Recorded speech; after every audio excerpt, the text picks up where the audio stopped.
Grizzlies 103, Lakers 93. Waz, I'm going to give you a choice here. Your all-everything center who looks like a goddamn MVP defensive juggernaut in game one, shoots 29% from the field, his worst field goal percentage in 36 playoff games. Or your point guard shoots 2 for 11, absolutely dies on defense every possible opportunity. I believe he threw a lazy inbound pass at one point and then somehow fouled a three-point shooter. I'm, of course, talking about Anthony Davis, D'Angelo Russell. Who is worse in this game for you? I miss D'Lo. It's always going to be D'Lo. Anthony Davis was actually erasing major problems and mistakes on the other end because it's his job to, quite frankly. D'Lo was a tire fire on defense, as always. And some of these turnovers, man, this guy, like, there was this idea back in the days that he had such great court vision, and he was just such a good pick and roll person, and his passes were just flawless. And dude, he sucks. He sucks at this. He's so bad. He should not be on the ball. And to be honest, man, I think it's proof that something's wrong with him right now. Oh, yeah. Because the idea that he's allowing D'Angelo Russell to manage possessions, like I'm talking about large chunks at a time, when there was plenty of times in the past where it's just like, yo, LeBron, get off the ball. Let somebody else do something with it. And he's letting D'Lo do this and be a disaster at it. Like, I just know he just doesn't have it in him to do this because D'Lo's just awful. And the idea that you're going to, pay this dude a significant sum of money to stay on this team this summer is just crazy. Yeah, AD stunk up the joint. I will say that. He looked very listless at times, especially on offense. This was not one of his better performances, but D'Lo, man. And the reason why it gets on my nerves, too, is not just because LeBron needs to get on the ball more. They got Dennis Schroeder. We watched Austin Reeves close the freaking game. They have 3 other people that could be doing this. Like, this dude needs to just spot up and never be heard from again. That's it. Well, to flip the who was worse question, who was the best player in this game, and why was it Xavier Tillman? Nuts. After the Wolves game, they flashed back to the TNT booth. And you know how they have those big screens in the back? On one side, you had Jamal Murray. On the other side, you had Xavier Tillman. I mean, damn what a straight. night, man. Yeah. Look, honestly, one of the most satisfying kinds of playoff experiences is when you get an improbable breakout game from a defense-first role player. Yep. This was perfect. 22 points on 13 shots, 13 rebounds. He legit exposed some of the Lakers' really sloppy defensive rotations in this game. There was just no help the helper going on at all for LA. Was not happening. Nasty. And to put this in context for people who aren't super fluent in the Xavier Tillman experience, he's basically he will be a complete non-threat on offense for months at a time and then randomly have a game like this where he has 20 points. Other than that, this is not what he does. Not this kind of player at all, and yet the Lakers allowed him to be. Yeah, I think this is probably, unfortunately for our friend Xavier, more of a Lakers discussion.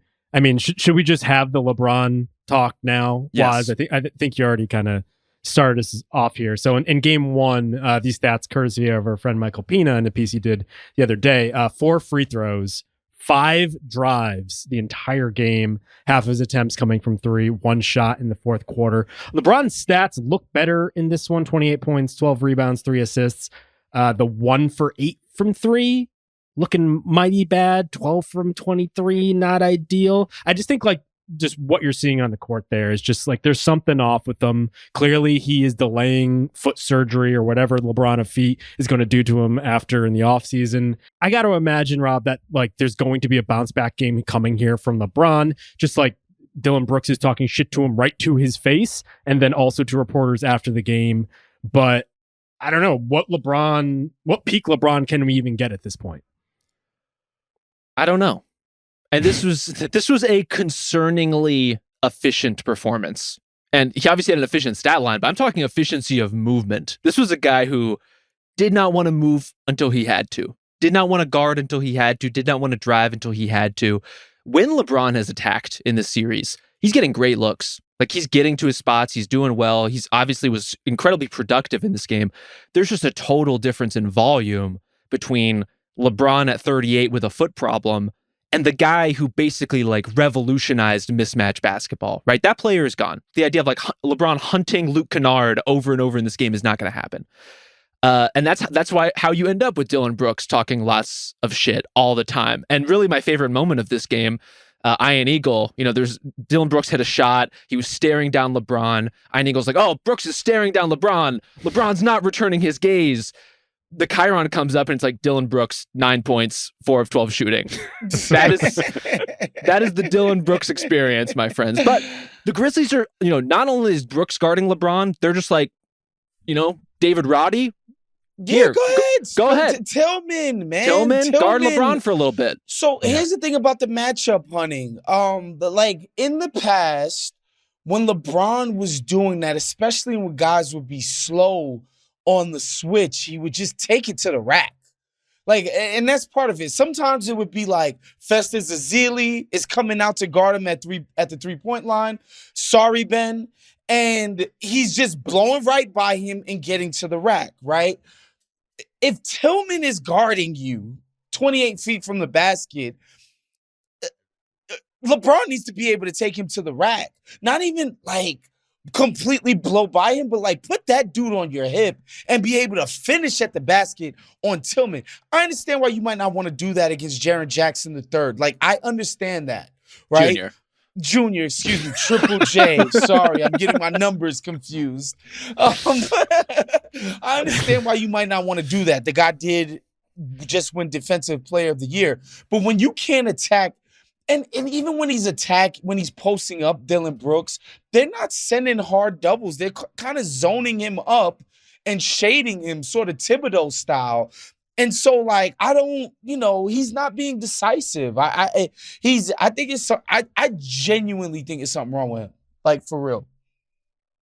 Yeah, clearly. He's just not beating anyone off the dribble anymore, which is was forcing him to kind of sit back. And that's when he tends to jack threes. And in this one, he's 1 for 8. And it's just not going to work there. There just wasn't enough in support there, which is kind of why it ultimately always becomes an Anthony Davis conversation. I don't know. This just seemed, I don't think there was anything particularly troubling with this Davis performance. It just seems like he has these here and there. He definitely got hit in the face a couple of times. I mean, it's becoming comical at this point, just like how much he falls like ass backwards into someone injuring him, like the point where he got elbowed in the eye in like a jump ball at center court. It's just like, he has the worst luck of any human athlete playing sports these days. He's just gonna just by existing, he's going to get hurt like 2 to 3 times a game. We all get hurt just by existing, Justin. That's really the human experience, isn't it? And look, the Grizzlies have neutralized the LeBron and AD pick and roll, which in the past has been so effective because teams couldn't switch it, right? Like LeBron would blow by your big, and if you put a small guy somehow on him, he would absolutely destroy the dude. They've neutralized that. D'Angelo Russell is who we all know him to be. Not very good, at least not right now anyway. And, for whatever reason, they're not letting Dennis cook. To me, you got to let Dennis Schroeder and Austin Reeves initiate pick and roll with this guy. Right now, they seem like the best options. Like Austin Reeves is, like he's been doing all year. He's generating contact.